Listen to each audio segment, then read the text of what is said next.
What's going on, everyone? It's 2DM High.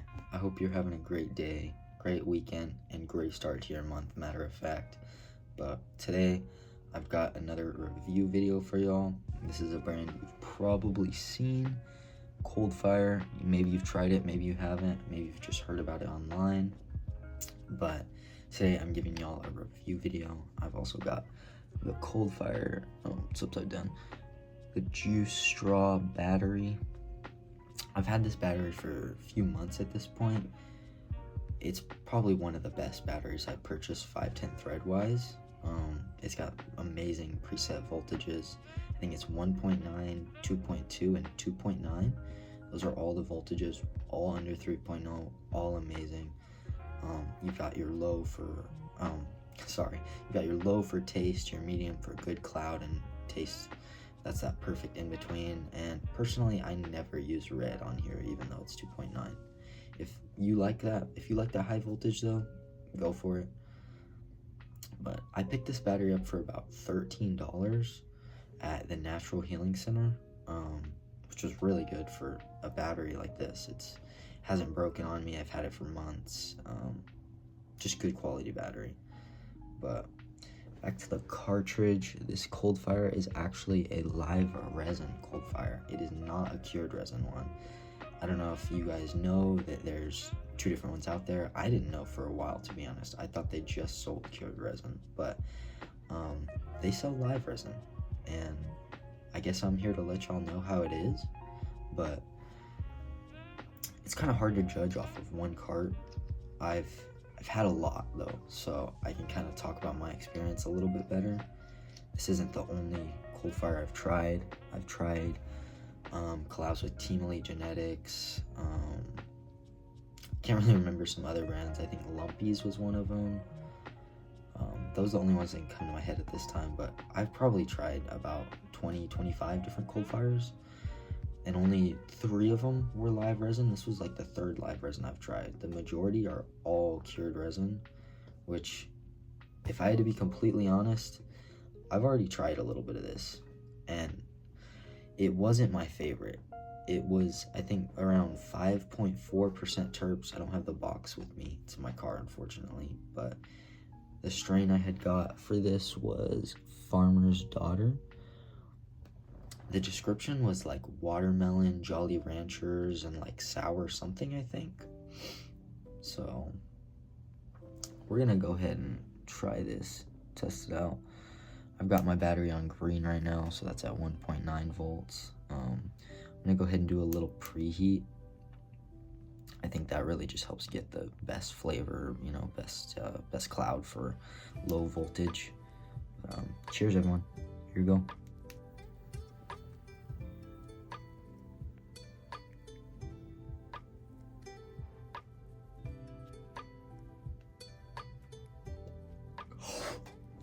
Flew away. Alright, y'all. Had to go blow that out my window real quick. But that one hit has me pretty fried, I'm gonna be completely honest. I'm not getting all the flavor. It feels slightly muted, if that's the only way I can describe it. It feels kind of muted, which is a little disappointing because, it depends where you're at, how much you're going to be able to get these for. I've paid all different amounts for them. I've paid, like $50, which is pretty crazy for a cart. I don't know if I'd be consistently buying these at 50. That would be like a sometimes thing, but if you're able to get these for around like $40, I'd say that's a great deal. And then I'd say it's worth it, but consistently buying at 50, I don't think so. I don't think it's worth it. But if, like I say, if you're able to get it below $40, go for it. Try it. I think it's amazing. Quality, in my opinion, is unmatched. Their consistency, it's always top tier. And the flavors might not always be there, but, well, I guess it might not always be there is kind of dumb to say, because it's very strain to strain. Just like this one's muted, kind of. Like, I've had other ones that have just absolutely knocked my socks off. Like, I've tried it. Pretty much all Team Elite Genetic collabs I've tried have been amazing. Arctic Wall has been my favorite ColdFire I've tried. Tropical Juice Box. My friend had picked up, I think it was Styrofoam Cup from them, and that one just crazy, matches the box description perfectly. And it's just crazy how it's able to like get some of these different flavors that you get in these carts. It's really crazy. But something I didn't know was, for a little bit, just for a little bit, I didn't know that they had cured resin and live resin. This is a live resin cart, but majority, I feel like I see their cured resin over their live resin.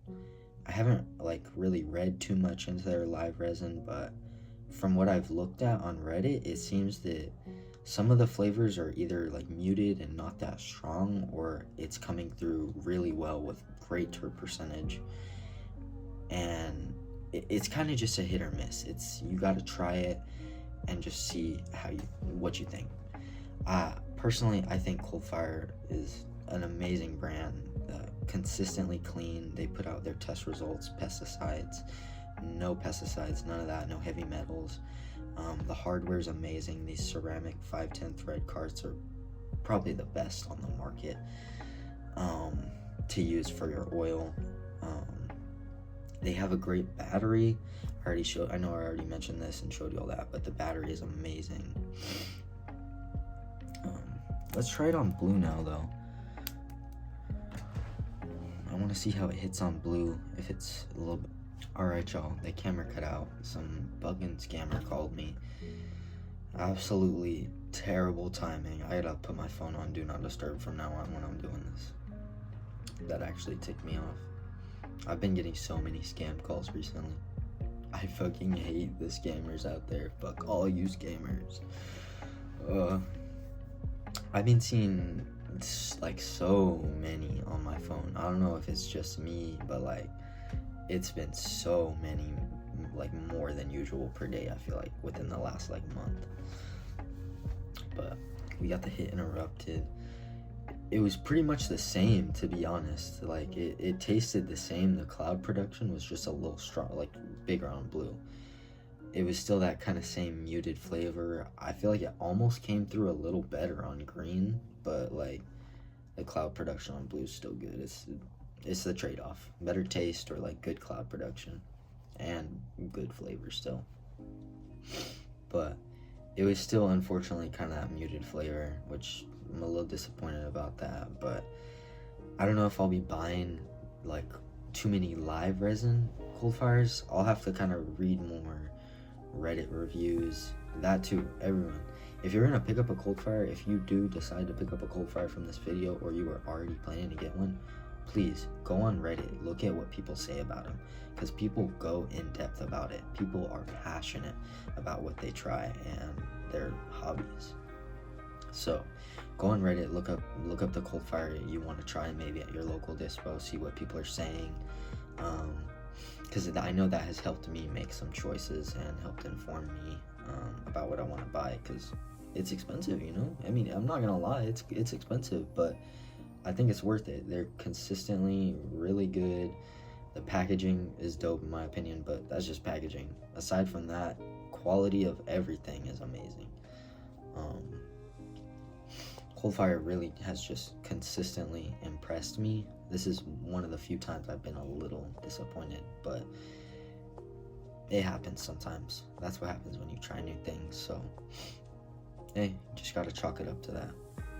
Going back to like what I said in the Reddit, like about the Reddit post, like people being passionate about like weed and about putting out their thoughts and their information about like ColdFire flavors.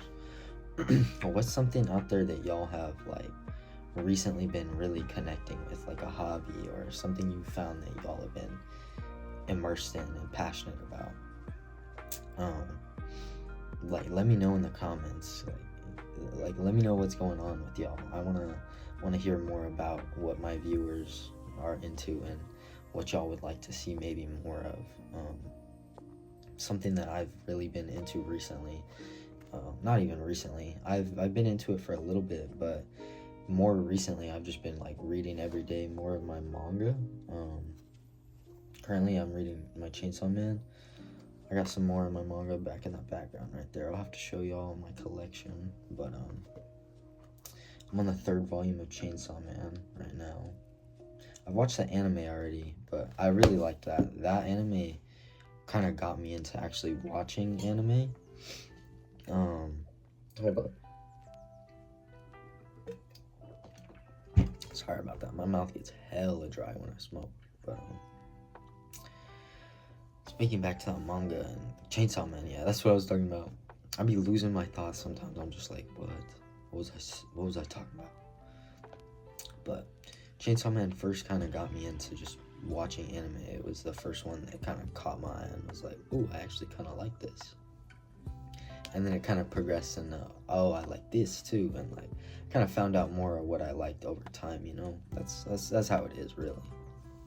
But I've been reading the Chainsaw Man. I have the Darlie and the Frank series. I finished that a few days ago. That was really good. The manga. I haven't watched the anime for that though. I'm gonna watch it soon. I'm currently watching Vinland Saga though. I'm on episode 10 of that. It's pretty good so far. I really like Thorfinn. He's great. I won't say anything else about it because I don't know if people are watching this who haven't seen it, but I'll show y'all some of my manga collection. Here is my manga collection. Here's some of it. I've got the Overlord manga and the light novel. My friend put me on Vagabond and he had the first book, so I've read that, and then I've got the 2nd and 3rd. I've really enjoyed that so far. I've got my Dress Up Darling. Got the first one of that. I gotta read Tokyo Ghoul. Haven't read that yet. I've got some Dandadan, my Chainsaw Man, and if y'all had watched my Barnes & Noble video, I was going to get more, so I ordered the full set of the Quintessential Quintuplets. I've got volumes 4 through 14 coming in within the next week, and then I've got some Bleach, and there's the full Darlie and the Frank set. I've got a little power figure right here, and another one over here. That came when I bought the Chainsaw Man set secondhand. I got that for like $45, so that was an amazing deal. Secondhand manga is really good. And I didn't have enough space up there to put these, but I've got some manga over here until I get a shelf. And I've got my Lego Porsche and this little otter from the 2000. But I've got Attack on Titan. I've got the whole Rascal manga that's currently out. Book 4 isn't out yet, and I'm not sure when it'll be done, but Alia Sometimes Hides Her Feelings in Russian is another one that's not done. That's the only manga out right now, is the first one. The second one will be done in September, but I've got a Jujutsu Kaisen official character guide. I think that was really cool to kind of look more in depth at the characters, and it explains the story kind of in the book and things you wouldn't know from just watching the show, which is cool. And then I've got some Solo Leveling, which I enjoyed the manga, but the show felt a little repetitive in the 2nd season, in my opinion. But it was okay. It was good. And then I've got some Classroom of the Elite, but that's a side series with Horikita and Ayano Koji. They kind of just go more in depth with them, and it shows off more the characters a little more. Thank you to everyone who watched this far. I really appreciate it. If you enjoyed the video, please consider dropping a like, subscribe, drop a comment too. Any video ideas from me, what you thought, your hobbies, what you're enjoying right now. Could be anything, doesn't have to be weed related, can just be whatever. I'd love to hear from any of y'all. So thank you for watching. I really appreciate it. I'll catch you in the next one. Peace out, guys.